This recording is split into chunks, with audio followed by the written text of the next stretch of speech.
நாமக்கல் மாவட்ட ஆட்சியர் அலுவலகத்தில் மனு அளிக்க வந்த பெண் திடீரென ஆட்சியர் முன்னிலையில் மயங்கி கீழே விழுந்தார். கூடுதல் தகவல்களை தருகிறார் எமது செய்தியாளர் பரத்குமார். பரத்குமார், வணக்கம். விவரங்கள் என்ன? நாமக்கல் ஆட்சியர் அலுவலக கூட்டரங்கத்தில் மாவட்ட ஆட்சியர் உமா மக்கள் குறைதீர்க்கும் கூட்டமானது இன்று நடைபெற்றது. பொதுமக்களிடம் மனுக்களை பெற்ற ஆட்சியர் உமா தொடர்ந்து தரைதளத்தில் மாநில கோரிக்கை மனு ஆட்சியர் உமா பெற்றுக் கொண்டிருந்தார்.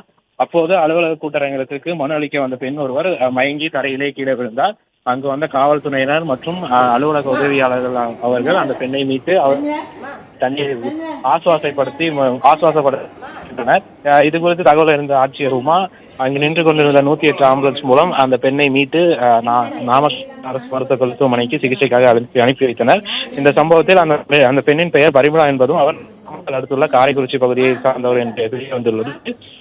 சூழ்நிலையில் மயங்கி கீழே விழுந்த நிலையில் கூட்டரங்கில் இருந்த அதிகாரிகள் யாரும் அவருக்கு உதவ முன்வராமல் தங்களது இருக்கையிலே அமர்ந்திருந்தது வேதனையை ஏற்படுத்தியிருந்தது. இது குறித்து அதில் தரப்பில் கேட்டபோதும் மயக்கமடைந்த பெண்ணிற்கு போதுமான காற்றோட்டி வேண்டும் என்பதால் யாரும் அவரது அருகில் செல்லவில்லை எனவும் தெரிவித்துள்ளனர்.